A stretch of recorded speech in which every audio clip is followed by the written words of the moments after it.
Iván Espinosa de los Monteros, buenas noches. Muy buenas noches, Ana. Estados Unidos, Francia, Argentina, el mundo está girando a la derecha. Las democracias liberales están girando hacia la derecha después de años de políticas woke. Bueno, yo creo que están girando hacia el sentido común, porque esto no es un alejamiento de la izquierda, es un alejamiento, como tú dices, de lo woke, que es una enajenación mental a la que nos han sometido desde el marxismo cultural en los últimos años, que cada vez ha ido a más, posiblemente porque no había freno, porque no había suficiente gente, suficientes ideas del otro lado para contraponerse a estas barbaridades que hemos visto en el mundo woke. Y ahora... El mundo woke, para no continuar, porque sé que después me van a entrar un montón de preguntas por las redes sociales, me lo van a preguntar en casa. ¿Qué es woke? ¿Cómo defines woke? Bueno, woke es una palabra que se inventa en Estados Unidos hace relativamente poco, hace unos 10 años, para referirse a las personas que son conscientes, que están conscientes de todos los desequilibrios que hay en el mundo, claro, siempre desde el punto de vista del marxismo cultural, es decir, que es esa fuerza que en los años 90, cuando cae el muro de Berlín y la izquierda queda absolutamente devastada ante la evidencia empírica de que hay un sistema que ha prosperado, que es el de la democracia en el sentido político, el del capitalismo en el sentido económico, y hay otro que ha caído completamente devastado, que es el mundo del marxismo. Entonces ellos empiezan a buscar nuevas fórmulas para recuperar terreno. Entonces asumen banderas que nunca fueron de izquierdas, pues la bandera del feminismo. ¿Dónde eran las mujeres más libres? Pues en las democracias liberales occidentales, nunca en el mundo del comunismo. La bandera LGTB, ¿dónde vivían los gays bien? ¿En Cuba, donde les fusilaban? ¿O en la Unión Soviética, donde les encarcelaban? ¿O en las democracias occidentales? Pues las democracias occidentales. El medio ambiente, ¿dónde se cuidaba mejor? ¿En Occidente o en la Europa del Este, donde los ríos están contaminados?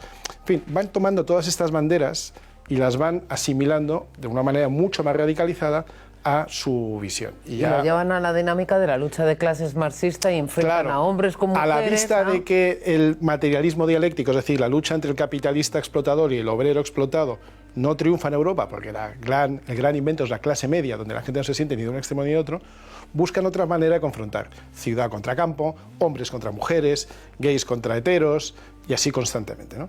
Entonces, a finales de los años 90 empezamos a hablar de lo políticamente correcto. De ahí se pasa a ser muy sensible con las minorías étnicas, raciales, sexuales. De ahí se pasa al concepto del género, cuando las personas lo que tienen es sexo, no género.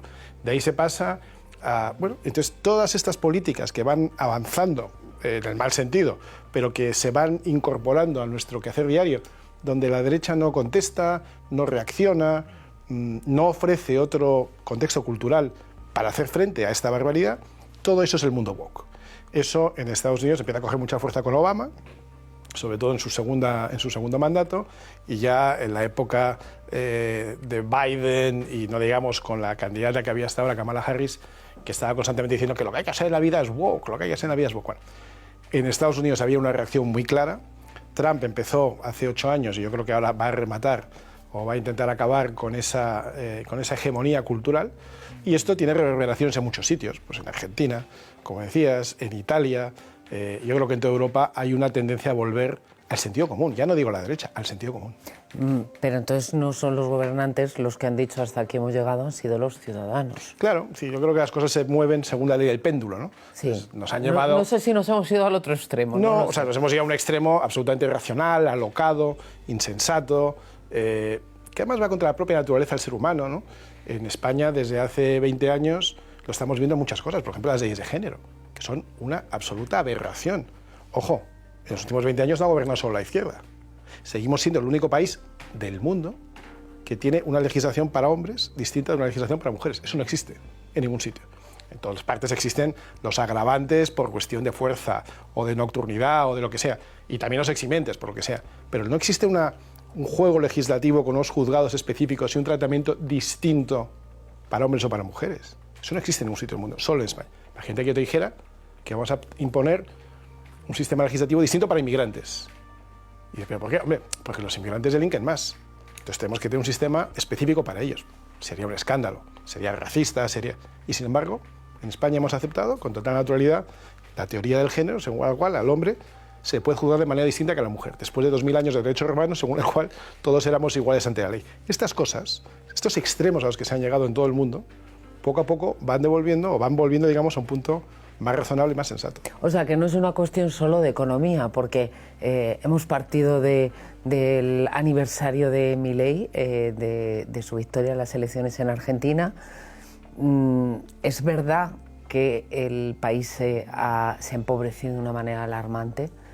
Él está tratando de combatir la inflación, pero ha subido el paro y la inflación se combate también porque no hay consumo. La gente lo está pasando realmente mal.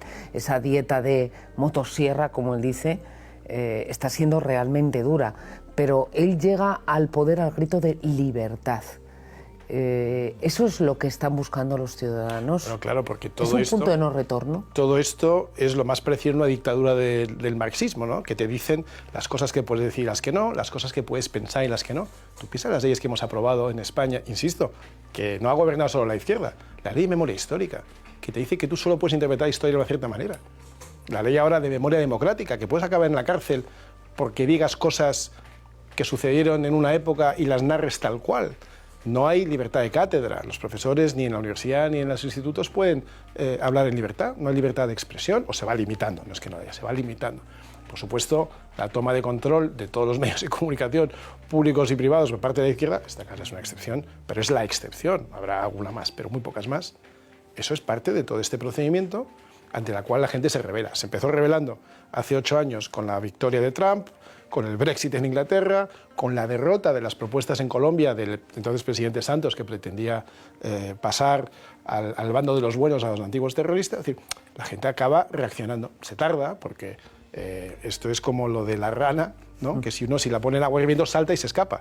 Pero si tú pones la rana en una cazuela a temperatura ambiente y le vas subiendo la temperatura poco a poco, no se da cuenta y se acaba quemando. Pero llegará un día en que la rana también se da cuenta que se está quemando. Y la gente se da cuenta. La gente se da cuenta en distintos sitios, en distintos países, ante gobernantes que le van llevando por ese camino que creo que no es el que la gente quiere. ¿Van a ir por ese camino el resto de los países de América? ¿Va a ir por ese camino el resto de Europa? Vamos a centrarnos en América. Estábamos viendo imágenes de Milei. ¿La clave es lo que ocurra en Venezuela en el mes de enero? Bueno, la clave de todo lo que ocurre en Hispanoamérica arranca en Cuba, ¿no? Cuba es el auténtico cerebro de la bestia, donde está el mal que se expande por todos lados. Es decir, Venezuela es un producto de Cuba.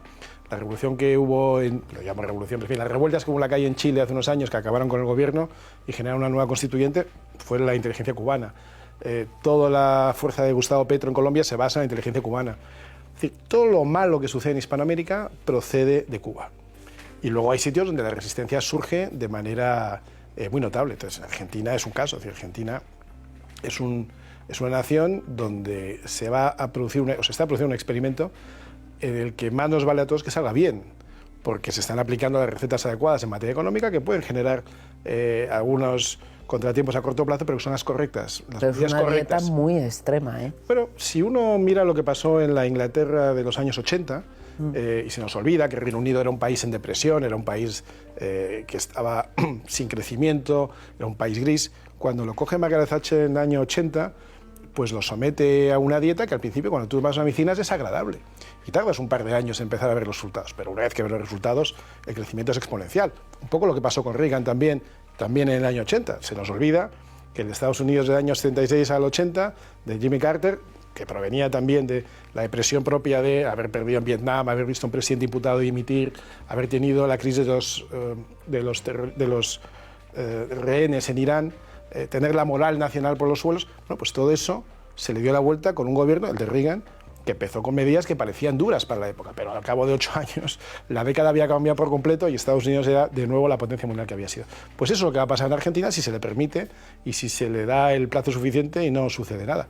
Por el camino contrario va Colombia, por el camino contrario va México, por el camino contrario van otros países, de manera que yo no creo que se pueda decir que hay una receta que funcione para todos los países en Hispanoamérica, pero lo que sí creo es que los países donde estas medidas se toman y tienen éxito, generan a su alrededor un efecto de deseo de imitación. Por ejemplo, y es un caso muy distinto, en El Salvador, donde hay un presidente que se ha centrado primero en acabar con la inseguridad.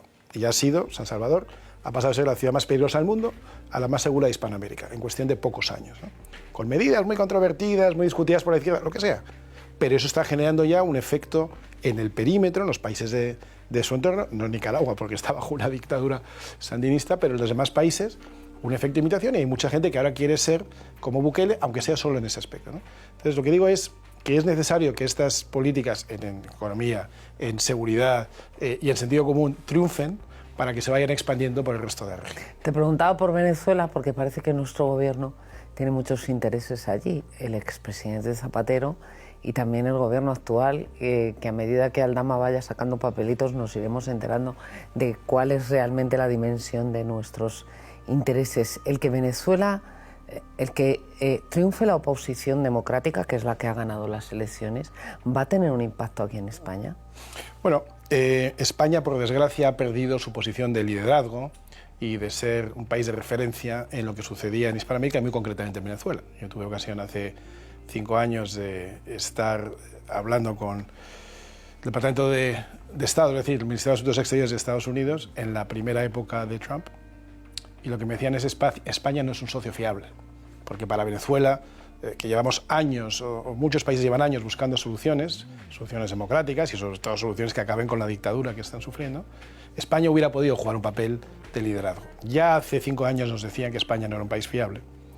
Y hoy en día, pues España es el país menos fiable, porque efectivamente su gobierno, no es el país, pero los gobernantes, el Partido Socialista y sus líderes, tienen intereses absolutamente opuestos a los intereses de la población venezolana, intereses opuestos a los intereses de la democracia, de la libertad, de los valores, del sentido común, de lo razonable. Ahora que ha ganado la oposición y en enero debería tomar posesión el presidente Edmundo, pues no creo que vaya a ser fácil, no digo que no vaya a suceder, pero no creo que vaya a ser fácil, y lamentablemente España no está en una posición de liderar el apoyo a Edmundo en Europa, ante Estados Unidos y ante otros países. Si acaso mantener a Delcy para que no levanten las alfombras. Pues por ahí más bien parece que van las cosas. Gracias a la influencia de Zapatero y, por cierto, del Grupo de Puebla, que es esa organización, de nuevo, liderada por Cuba, pero fuertemente financiada, entre otros, por gobiernos como el de España y con enorme influencia de personajes muy siniestros como Zapatero. En España no nos vamos a cansar de las políticas woke. ¿O ya nos hemos cansado? Pues yo es que ya no sé muy bien qué pensar de nosotros mismos. Ha dado como resultado una suma extraña. Yo ya no sé qué más tiene que pasar en España para que la gente reaccione y tome conciencia que lo que tenemos no es ni siquiera un gobierno de izquierdas, ni un gobierno... Es un gobierno de malhechores. Es un gobierno que está haciendo mucho daño a nuestro país.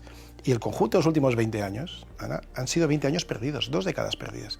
Tú piensas que es la primera vez desde la Guerra Civil que experimentamos 20 años continuos donde no hay crecimiento económico en términos reales per cápita. O sea, 20 años de estar planos, pequeños vaivenes, arriba y abajo. Eso quiere decir que cualquiera que tenga menos de 40 años no ha conocido en su vida laboral una época prolongada de crecimiento sostenido. Es decir, que cualquiera que tenga menos de 40 años es muy difícil que haya llegado a pensar en comprarse una casa, formar una familia, tener un futuro, porque si tú lo que vives son épocas planas, pues épocas planas incluso de caída un año, el COVID puede ser la explicación de un año concreto. Pero claro, lo que no puede ser es que durante 20 años, desde el 2004 al 2024, no hayamos crecido nada, en términos reales y per cápita. Porque eso, como digo, lo que genera es una sensación, vuelvo al ejemplo de la rana que pones en agua tibia, la gente dice, ¿la economía va bien? No, la economía no va bien, pero nos estamos acostumbrando a vivir peor. Se nos olvida que hace 20 años la gente se iba de vacaciones un mes y a lo mejor se iba al Caribe. Se nos olvida que hace 20 años la gente cambiaba de coche cada 6 o 7 años. Se nos olvida que hace 20 años tú te comprabas un piso en tu pueblo o en tu ciudad con un esfuerzo razonable. No voy a decir que era fácil, pero era razonable. Hoy es imposible. Se nos olvida que hace 20 años los jóvenes tenían un futuro, una esperanza, y hoy no lo tienen. No es que los pisos hayan subido mucho y haya muchos especuladores, es que los salarios están estancados desde hace... En términos reales sí, y el sector inmobiliario pues se ha disparado, y más en algunos sitios. Si usted quiere comprar el piso en el barrio Salamanca de Madrid, pues es muy complicado. Pero si lo quieres comprar a las afueras de Madrid o lo quieres comprar a las afueras de Teruel, sigue siendo un esfuerzo muy difícil. No porque efectivamente hay especuladores y fondos buitres que estén comprando los pisos en Teruel, sino porque los sueldos no han subido lo suficiente como para cubrir el aumento de los pisos. Pero más allá de eso, es que un joven que hoy empiece ganando poco, porque los jóvenes empiezan ganando poco, el problema no es que gane poco, es que no ve que la expectativa sea como la que se veía hasta hace 20 años, de una curva de crecimiento. Bueno, yo hoy gano poco porque estoy empezando, pero veo que el que lleva 5 años más que yo ya gana un poco más. Veo que el que ha cumplido 30 se ha casado, ya ha comprado una casa, ya ha tenido niños. Hoy, para un joven de 25, gane mucho o gane poco, es que tampoco es fácil que crea que cuando cumpla 30 va a poder compensar porque tenga un sueldo mayor y se pueda comprar una casa, puede tener una familia, puede tener 2 hijos. Esta es la situación en la que estamos. Entonces, no es culpa solo de este gobierno, sería injusto decir eso, pero este gobierno agrava y empeora mucho las cosas. Tú has estado unos cuantos años en el Parlamento. ¿Has sentido algo que, en mi opinión, se ve cada vez más en la calle, la desafección de los ciudadanos hacia la política porque no les da las respuestas que ellos esperan? No sé si porque esperan demasiado, aquí tendemos a pensar que el Estado es el papá, o porque piensan que no van a recibir nunca nada y que incluso si reciben algo van a ser zancadillas. Bueno, es que el Estado es el gran obstáculo para el crecimiento de España, eso está claro, ¿no? Y además, como digo, en 20 años han gobernado dos grandes partidos y ninguno de los dos ha demostrado lo contrario. Pero sucede una cosa que no siempre reflexionamos y no es una reflexión agradable. Y es que los países tienen gobiernos que se corresponden con el tipo de personas y de votantes que tienen. Lo que tenemos no nos ha caído del cielo, lo que tenemos se ha votado. Y una y otra vez, una y otra vez. Luego, ¿de verdad los políticos que tenemos son mucho peores que la sociedad que tenemos? Esto nos encanta decirlo a los demás, pero yo creo que no. Yo creo que tenemos unos políticos que reflejan la escala de valores que tenemos hoy. Se dice, los políticos de antes eran mejores. Sí, también la sociedad era mejor, también era una sociedad más limpia, era más moral, era menos corrupta, era menos de triquiñuela, y los políticos reflejaban aquello. Los políticos operan en el campo, quizá empujando un poco la frontera o ensanchando un poco las bandas, pero en el campo que la gente les permite. Si el comportamiento inadecuado de un político se castigara, no lo volverían a hacer. Pero ¿qué mensaje tiene Pedro Sánchez, o qué mensaje recibe Pedro Sánchez cada vez que convoca elecciones, sean municipales, autonómicas, europeas? Que va más, o por lo menos que él se mantiene. Aguanta. Que aguanta, ¿no? Con su maniobra Aún en de la resistencia. trinchera, pero aguanta. Bueno, resiste. ¿Por qué? Porque hay suficiente gente que vota y elige a todos partidos inadecuados, pero que él al final acaba gobernando. ¿Qué castigo tiene mentir? Él lleva 8 años o 7 años mintiéndonos, constantemente. No tiene ningún castigo moral, porque nadie se lo reprocha. No tiene ningún castigo político, porque sigue gobernando. No tiene ningún castigo económico ni judicial. No hay castigo para el que miente. Luego, ¿qué aprende él? ¿O qué aprenden los políticos como él? Pues que no pasa nada por mentir. En otros países, un político que copia una tesis, me voy a lo mínimo que ha hecho este señor, a lo mínimo. Presentar un libro o copiar una tesis que no ha hecho. Por copiar una tesis se dimite. Pero porque es un país donde eso está mal visto. Donde en el día a día todos son mucho más exigentes con el cumplimiento de la normativa, de las reglas en general en la vida. Donde en el colegio el que la hace se le castiga. Donde si se le castiga la madre luego no va a protestar al profesor. Entonces, lamentablemente creo que los políticos que tenemos reflejan los valores de una sociedad que no ha ido a mejor en estos últimos 20 años. Y sobre eso también tenemos que reflexionar todos, yo creo. Te hago una última pregunta. Conoces bien la política en España, pero también la política en Estados Unidos. Comienza la era Trump en enero. ¿Hacia dónde va Estados Unidos? Porque eso puede marcar también el rumbo de las democracias occidentales. ¿Qué esperas de este segundo mandato de Donald Trump? Bueno, es un mandato con una gran oportunidad por delante y con una gran promesa. Luego veremos si se cumple o no se cumple. Pero con enorme carga cultural también. Con enorme carga cultural, que es muy importante. Y además, no nos olvidemos que Trump esta vez sí sabe que son sus últimos 4 años. Esto es lo que se llaman los años del legado, los legacy years. No va a tener más oportunidad. Luego intentará colocar de presidente o de candidato a quien él considere entre 4 años. Será J.D. Vance, su actual vicepresidente, será otro, ya veremos. Pero él como presidente solo puede gobernar estos 4 años. Tiene además un mandato muy fuerte, porque tiene la Casa Blanca, es decir, el Ejecutivo, y tiene también el Legislativo en modo de Congreso y Senado a su favor, al menos durante los 2 primeros años. Luego ya veremos. Y algunas de las cosas con las que arranca en este periodo de transición ya son muy potentes. Por ejemplo, la generación de una oficina de simplificación normativa que va a liderar el dueño de Tesla, Elon Musk, que tiene una cosa que me encanta, que es que arranca el 20 de enero del 2025, pero se cierra el 4 de julio del 2026. O sea, tiene 18 meses para simplificar, reducir el tamaño de Estado, simplificar normativa y aplicar, en este caso Elon Musk, lo que él hace en sus compañías, que es reducir la burocracia, simplificar, bajar el número de niveles de burocracia y de administración para ir al core, para ir a ejecutar lo realmente necesario y que el gobierno se convierta y deje de ser un estorbo y se convierta en un factor de competitividad de un país. Claro, cuando tú generas una oficina nueva, aunque sea de control de la burocracia, lo más probable Que tenga es costes también. No, y que se Sí, quede se para alargue en siempre. el tiempo. Pero no, han dicho que se va a disolver en 18 meses, que ya es una buena medida, ¿no? Bueno, pues yo creo que el lado de la motosierra de Milei o la simplificación normativa de Elon Musk, eso va a generar un impacto. Yo tengo enorme esperanza de que alguien, ninguno de los que hay ahora en el Parlamento, pues enarbole esa bandera y pida la reducción del tamaño del Estado y la simplificación normativa, y que de la misma manera que el Estado es muy eficiente en España, porque lo es para extraer tus impuestos, para extraerte tu dinero de tu banco si no pagas una multa o un IRPF o cualquier tipo de sanción, sea igual de sencillo, igual de eficiente en la provisión del servicio, en la sanidad, en la educación, en las pensiones, en lo que sea. Y que podamos reducir sustancialmente el tamaño del Estado, quitando toda esa capa de grasa que no afecta al músculo, que hace que el Estado sea, como digo hoy, una gran y muy pesada carga para los sufridos contribuyentes, que por cierto, ya hay menos contribuyentes netos o menos aportantes que receptores. Es decir, en España, cada contribuyente del sector privado carga con más de una persona entre las clases pasivas, los funcionarios, los poderes públicos. Eso tiene los días contados porque no aguanta. Matemáticamente no aguanta, pero estaría ya para otro día. Iván, un lujo tenerte aquí, gracias. Muchísimas gracias. Buenas noches.